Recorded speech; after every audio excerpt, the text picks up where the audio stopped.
അതായത് നിങ്ങൾക്കറിയാം, പെരിന്തൽമണ്ണ മുനിസിപ്പാലിറ്റി എത്രയോ വർഷങ്ങൾക്ക് ശേഷമാണ് CPM മേധാവിത്വത്തിൽ നിന്ന് തിരിച്ചു പിടിക്കുന്നത്. അതിലെ അസഹിഷ്ണുതയാണ്, UDF തിരിച്ചു പിടിച്ചതിൻ്റെ അസഹിഷ്ണുതയാണ്. വ്യാപകമായ അക്രമമായിരുന്നു ഇന്നലെ പെരിന്തൽമണ്ണയിൽ. ലീഗ് ഓഫീസ് ആക്രമിക്കുന്ന ഉൾപ്പെടെ. തെരഞ്ഞെടുപ്പിൽ തോറ്റാൽ ഇതാണ് ചെയ്യുന്നത് CPM. പാനൂരിൽ മുനിസിപ്പാലിറ്റി കിട്ടിയപ്പോൾ പാനൂരിലെ ആക്രമണം, പയ്യന്നൂരിലെ ആക്രമണം, എവിടെയെങ്കിലും ഇവരുടെ ചില ഗ്രാമങ്ങളുണ്ട്, അവിടെ നമ്മൾ നോമിനേഷൻ കൊടുത്താൽ അവരെ ആക്രമണം. എത്ര തരം താണ രീതിയിലാണ്, ജനാധിപത്യ വിരുദ്ധമായിട്ടാണ് CPM കേരളത്തിൽ പ്രവർത്തിക്കുന്നത്. അപ്പോൾ അവർക്ക് കയ്യൂക്കുള്ള സ്ഥലത്തെല്ലാം അവർ ഈ വൃത്തിയോടെ അവർ ചെയ്യും. അതല്ലേ നമുക്ക് മനസ്സിലാക്കേണ്ടത്.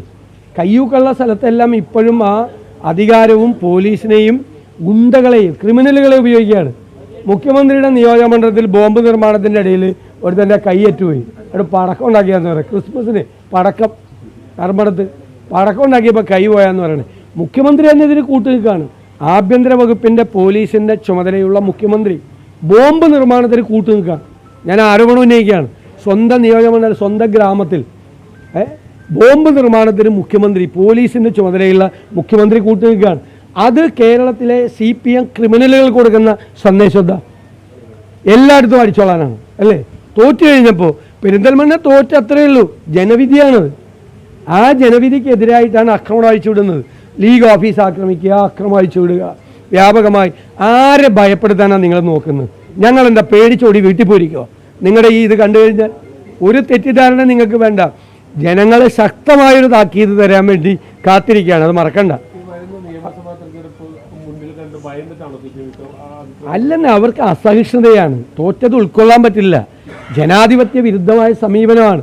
ഞാൻ പറഞ്ഞത് ഇത് ഇടതുപക്ഷമൊന്നുമല്ല, ഇത് തീവ്ര വലതുപക്ഷമാണ്. ഒരു ഫാസിസ്റ്റ് സമീപനമാണ്.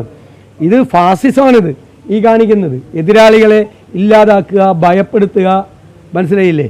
കേസെടുക്കുക.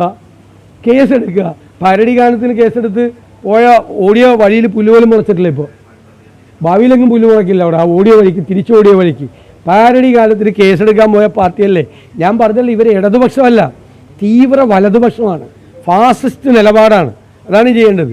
എനിക്ക് ഗവൺമെൻറ്റിനോട് പറയാനുള്ളത്, ഇതര സംസ്ഥാന തൊഴിലാളി ആൾക്കൂട്ട കൊലയുണ്ടായി.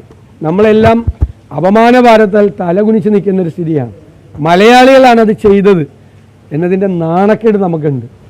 എൻ്റെ ഉള്ളിലുണ്ട്, അപമാനം ഭാരം നിറയുന്നുണ്ട്. അതുകൊണ്ട് ആ കുടുംബത്തോട് നമ്മൾ നീതി പുലർത്തണം. കുറ്റക്കാരായ ആളുകളെ കർശനമായി അവരെ ശിക്ഷിക്കണം. ആ കുടുംബത്തിന് ധനസഹായം നൽകണം. കുഞ്ഞു കുട്ടികളാണുള്ളത്. കേരളമാണ് എന്ന് നമുക്ക് പറയാൻ നമുക്ക് അപമാനകരമായ ഒരു സംഭവമാണ് ഉണ്ടായത്. ഈ ഒരേ അടുത്തടുത്താണ് മധുവിൻ്റെ കൂട്ടക്കൊല ഉണ്ടായതിൻ്റെ സമീപത്താണ് ഇതുപോലൊരു കൂട്ടക്കൊല ഉണ്ടായിരിക്കുന്നത്. ഈ ആൾക്കൂട്ടങ്ങൾ തീരുമാനം എടുക്കാൻ പാടില്ല. ആൾക്കൂട്ടങ്ങൾ തീരുമാനം എടുക്കുന്നതിനായിട്ട് ശക്തമായ നിലപാട് സ്വീകരിക്കണം. ഗവൺമെൻറ് ശക്തമായ മെസ്സേജ് കൊടുക്കണം. ഇത് ഒരിക്കലും ആവർത്തിക്കാൻ പാടില്ല. ഇതാണ് എനിക്ക് പറയാനുള്ളത്.